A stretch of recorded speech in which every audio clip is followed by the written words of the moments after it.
você enxerga as coisas na ótica do Messias. Então, vamos lá, vamos aplicar isso aí no Apocalipse. O Apocalipse fala o seguinte: então vieram os reis que vêm da parte do Oriente, secou o Eufrates para eles virem, e eles se ajuntaram no lugar que em hebraico se chama Armagedon. Apocalipse 16. Apocalipse 16. Aí você pega o Apocalipse foi escrito em grego, mas essa palavra está em hebraico. Ar em hebraico é montanha. Magedon é Megido. Então seria Megido, montanha do Megido. Aí quando você vai lá em Israel, perto do Vale do Jezreel, o Vale de Jezreel é lindo, porque você tem uma montanha aqui, uma cadeia montanhosa aqui, outra cadeia montanhosa, aquele vale enorme ali no meio. Verdinho. E é ali embaixo, inclusive, que já Israel guarda. Pior que para o dispensacionalista é um prato cheio, porque é ali embaixo que Israel guarda os caças. É dali, o chão levanta assim, uma coisa, e o caça sai do chão, não sei quantos metros para baixo, assim, pode bombardear ali que os caças que não é afetado. Não estão afetados. Então, ali você tem a cidade de Megido. E tem até um livro, agora eu estou tentando lembrar o nome do autor aqui, eu não sei se você... As Batalhas do Megido, eu vou lembrar o nome do autor, porque teve muitas guerras que aconteceram ali. Por exemplo, o faraó Neco, quando veio batalhar, foi ali, Nabucodonosor veio para ali, porque ali, em termos de estratégia militar, é um lugar bom para batalhar, porque é um vale enorme, então dá para 2 exércitos se encontrarem. A partir disso, os que literalizam o Apocalipse, o Armagedon, como sendo uma guerra envolvendo União Soviética, China, contra Israel, Estados Unidos e aliados, imagina que os 2 exércitos vão se confrontar ali no vale... De um lado está a China, né? E do outro lado está o Ocidente. Exatamente. Né? Eu, particularmente, entendo um pouquinho diferente. Eu entendo o seguinte: em primeiro lugar, Megido é uma elevação, porque é uma cidade, a cidade de Megido, tem 18 camadas de ocupação ali, mas não é uma montanha. Mas quando a gente olha na Bíblia, geograficamente falando, às vezes o acidente geográfico tem o nome da região. Por exemplo, Mar da Galileia. Às vezes é Mar de Tiberíades, porque tinha a cidade de Tibérias. Né? Mas o nome do mar mesmo é Mar de Quinéret, ou Genezaré. Mas chama Mar da Galileia porque fica na região da Galileia. Monte Sinai. É porque fica na península do Sinai. Você está entendendo? Entendi. O Monte Pisga, ou Nebo, é porque fica na região. De Moab. Então, qual que é a montanha que fica ali perto de Megido, que pode ser chamada de Monte Megido? É o Monte Carmelo. E o que aconteceu no Monte Carmelo no passado? Uma guerra do bem contra o mal, simbolizada em Elias batalhando contra os profetas de Baal, que vem o fogo de Deus e consome e tudo mais. Então eu entendo que aquela batalha do Armagedon ali já é a própria vinda de Cristo ali, os momentos exatos ali, últimos, onde ele vem com poder e grande glória para poder dar fim ao mundo e tal. E ali eu não entendo como um conflito histórico, mas como um conflito escatológico, no sentido agora de escatom mesmo, da volta dele. Não é uma guerra entre civilizações. Não, eu particularmente não acredito que é uma guerra entre civilizações. Eu penso que é o momento do juízo mesmo, quando ele vem com a glória dele para botar fim, onde muitos vão querer que os montes caiam sobre eles e implorar a morte e tudo mais, porque o juízo chegou e os remidos vão receber a glória. Agora eu quero ouvir a sua interpretação aqui. Então, o problema do pessoal é que assim, aquilo está escrito porque aquilo faz um sentido no contexto e no ambiente onde ele é escrito. Então, o que acontece? Essa cidade de Megido é a cidade mais importante da terra de Israel do ponto de vista geopolítico. Dali você enxerga tudo. A famosa estrada, que era a Via Maris na época romana, o caminho do rei, passava por lá. Essa cidade é mencionada em 1 Reis 9, versículo 15, como uma das 3 das principais cidades do rei Salomão, juntamente com Hazor ou Hatzor, né? E também Gezer. Então, quem domina Megido ou Megido, domina tudo. Essa que é a questão.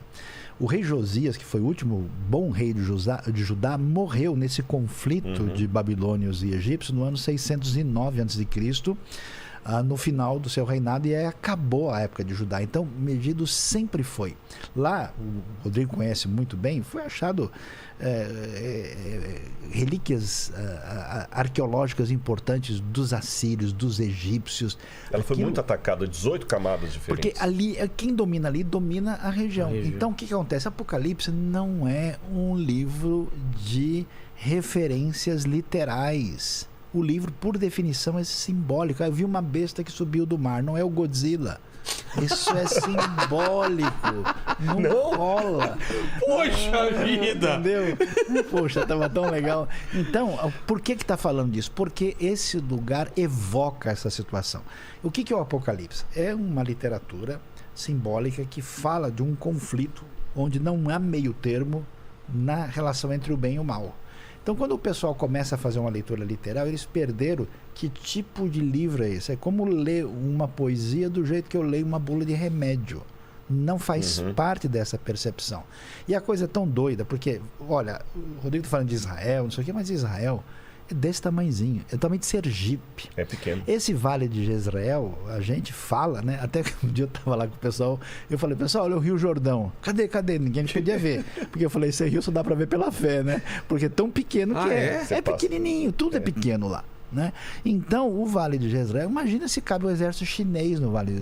Mas não, de jeito nenhum. Não cabe, não tem como você botar os supostos atores internacionais para lutar, ainda mais numa época de míssil, de tecnologia drone, militar, drone, você vai imaginar. Então aquilo é uma referência de um conflito absoluto que vai ter entre o bem e o mal. Não pretende, na minha opinião, estabelecer cronologia de datação. A ideia é a seguinte: toda a realidade sofre porque nós temos a presença do mal no universo. E todas as culturas convivem de boa com o mal. Existe o que a gente chama de uma mentalidade dualista, no sentido que pau que nasce torto, morre torto. Quando um negócio é assim, não tem o que fazer. Os filhos das trevas contra os filhos da luz. Exato. Isso faz parte do pensamento indo-europeu, do mundo todo. Na Bíblia é diferente. Porque na Bíblia diz assim, pessoal, não era para ser assim. Esse negócio entrou por acidente. Então o mal, ele é estranhado, ele é rejeitado, ele é confrontado. E aí que vem a coisa linda. Ele será vencido. Então o pensamento bíblico é um negócio espetacular porque ele é cheio de esperança. Sabe o que quer dizer para mim o fim do Armagedon? É a derrota definitiva das forças do mal nesse mundo.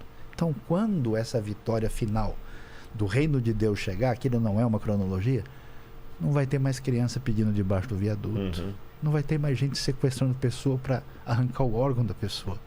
Não vai ter mais injustiça, maldade, crime, porque o reino de Deus vencerá internamente. Exatamente. É a redenção futura. Então, assim, o pessoal acha que o Apocalipse é um videogame. Mas onde é que tá a discordância de mim? Não, é porque você foi por um caminho diferente. Eu não sabia, eu falei eu falei na profetada. Porque eu tô esperando a discordância aqui. Por enquanto eu não tô vendo também. A gente arruma uma. A gente arruma uma, viu? Não seja por isso. Então vou arrumar daqui a pouquinho a discordância. Traz uma coisinha com cara de porco aí que você vai ver a discordância. Ah, é? E esse bem que você sabe que o Rabino Ravissani veio aqui, né? Veio. A gente fez um episódio histórico mas aí. A pizza teve que vir caché, né? Caché. Aí... Deixaram a calabresa para você, então. Não. É porque é diferente. Não é só questão de não comer a carne de porco, né? Para eles tem que ser a caché. Sim, caché. Aí teve que trazer lá do Higienópolis, eu acho. Higienópolis, uma coisa assim. Tudo. Da pizzaria de lá. Pô, foi muito legal. Eu acho que eu tô com fome, tô falando em comida. E aí, já pediu? Tá bom. E quando você fala, Sayão, que o mal reina no mundo, o mal está entre nós, ele não existia no começo de tudo? Ou o mal sempre esteve lá meio escondido? Não, a ideia da Bíblia é o seguinte, é que quando Deus cria tudo, ele cria de maneira, digamos assim, perfeita. Não no sentido perfeito, na totalidade, que nada tem qualquer finitude e limitação. Mas a pergunta é o que é o mal?